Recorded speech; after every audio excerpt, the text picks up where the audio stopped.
Hey class, Brother Siemens here. Welcome to week 4. I think that's what it is. Um, uh, Congratulations for surviving another week. Have just a couple teeny little bit of business, and then I just want to maybe help your mind kind of look ahead and think about what wonderful chapters you have to finish up the book of Alma. Just the one little bit of business is in regards to your family home evening report. So you gave me the template where you kind of explain what you're going to do last week. This week you get to do that family home evening, and when you're filling out that template, again, doesn't need to be exhaustive, but just enough information so that you can do two things. Number one, you can process what happened, and you can learn from that, and you can just let me know, right, that I could see that you did put a little bit of work into that you did have a successful lesson. So it's going to ask you, who did you teach, what did you feel went well.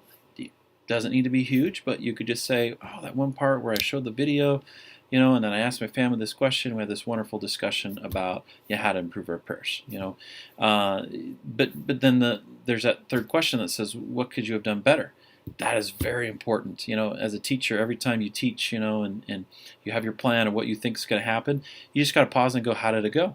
And then, what can you do to tweak that the next time you're going to give a lesson, or the next time you have a family home evening? Maybe you can learn from that. And then lastly, it just says, what did you learn? That's directly out of Doctrine and Covenants 50:17-25, where God teaches us how you're supposed to learn, that the teacher and the student both are edified and rejoice together. And so, good teaching, when the Spirit's there, typically the student and the teacher, they both learn. So this week, welcome to the second half of the book of Alma.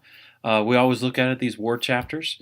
It is much different than the first, but not really much different. The first part of the book of Alma, sure, it's the war against Satan, and the way they fought the war is they taught the word of God.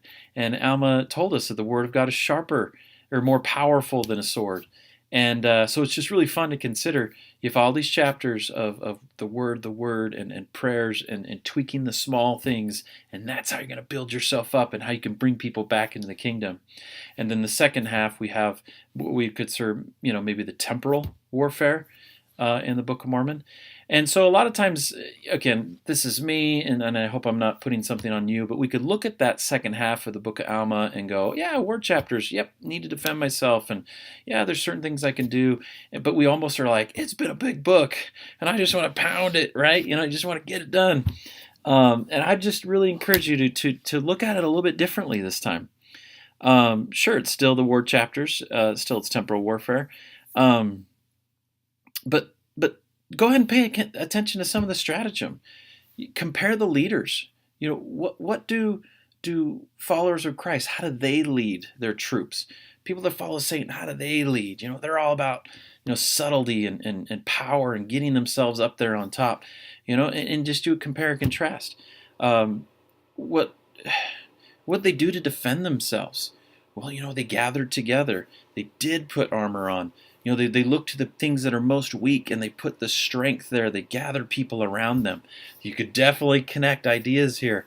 Maybe the weakest people in the ward, well, they're the ones that we should put more people around and know that Satan's going to try to attack them, and let's defend them. Then you have a couple of things that you are familiar with. The title of liberty. This is something that Mormon Captain Moroni, right? Not Mormon. Captain Moroni waved his flag to get people to say, yeah, let's go fight. And what were those things that they fought for? Well, they fought for their family, their religion, their country, their freedoms.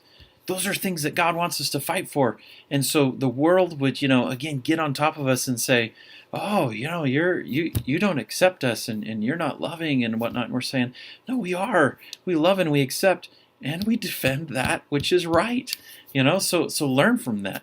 And then lastly, good old sons of Helaman, those warriors.